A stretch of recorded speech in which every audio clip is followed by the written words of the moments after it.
folks, here we go. Just washing up some jars, getting them all ready. Those are going to go in an oven at 225 for about 15 minutes. Next, wash your cucumber.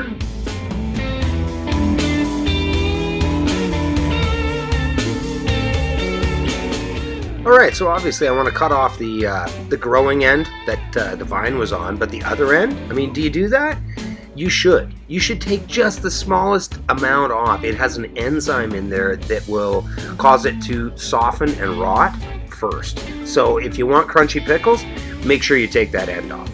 I'm just measuring up the pickles now, cutting them up, slicing them up, and then obviously we're going to throw them in a little colander and get them prepared for pickling.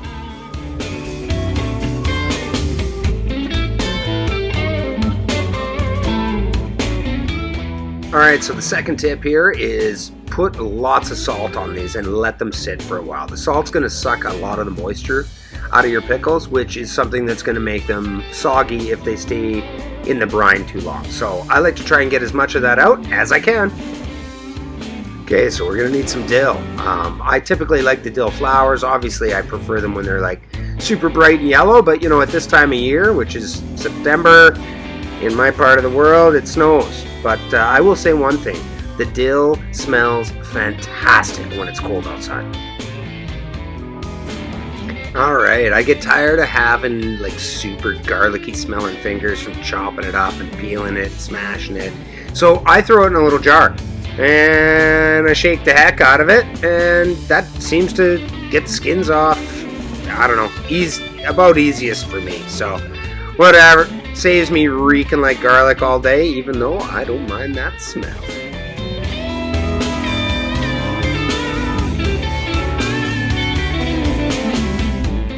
Okay, so I add at least a couple of garlic cloves down in the bottom, and then 2 or 3 heads of dill flowers.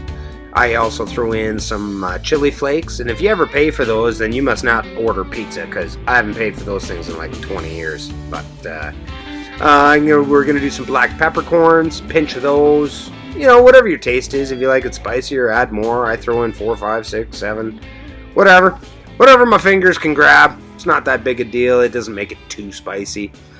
Some mustard seed, a little homemade pickling spice mixture that I have. And stay tuned, because we're ready for tip number 3. Tannins. Things that have tannins: oak leaves, grape leaves, bay leaves. Tannins have a chemical in them that keep pickled items crisp. And that's what I'm looking for. Alright, so here's the moisture that's come out just from the salting that's been done already on these cucumbers. And I mean, that's just that much less that's going to be in there, diluting the brine and potentially making things soft. So just quick rinse off of the salt, and we are ready for tip number 4.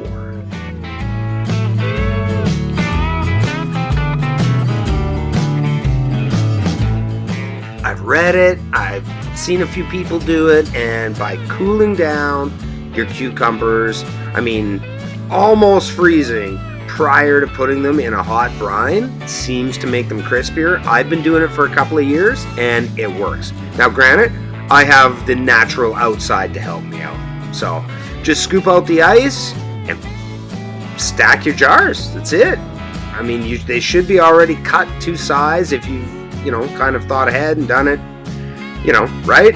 They should go in fairly quick. I put it on an angle like that so that I'm not wasting any space, and I have zero qualms about ramming those things in there very tight. I'd rather have that thing full of cucumbers than just full of brine.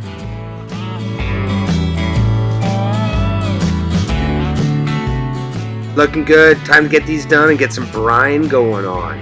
I do a very basic mixture. I do 1 cup vinegar to 1 cup water and 2 tablespoons of salt. And in this batch here, I did, what did I do? I think I did 2 liters of each, 2 quarts of each. And so what would that be? Whatever, quarter, I don't know. Whatever. I did the math. It's all good. 2 tablespoons of salt per liter of water. And then if you want it more vinegary, do half and half. If you want it less, do less. Obviously, just fill up the jars once it's boiling. And get your lids on, and then of course on the far side there, or to my right anyway, I've got the hot bath already boiling, so that I can pop those in there and get them all sealed up, because these are going to last all winter. Into the hot bath with you, buddy. And you're next. Got my eyes on you. Alright, it's about time to take them out. 10 minutes, 15 minutes, they're fine. So now, just sit them out on the counter, let them cool down, and then store them until you want to eat. Welcome to crunchy pickle heaven. Alright folks, let's go over these tips one more time. First thing, cut off that blossom end tip. You want to get rid of those enzymes. Salt them and get rid of the water. Get them nice and cold, and then add a crisper. If you guys have stuck around and watched this, I very much appreciate you. Absolutely love my viewers and love the commenters. So, hope you guys have a wonderful day.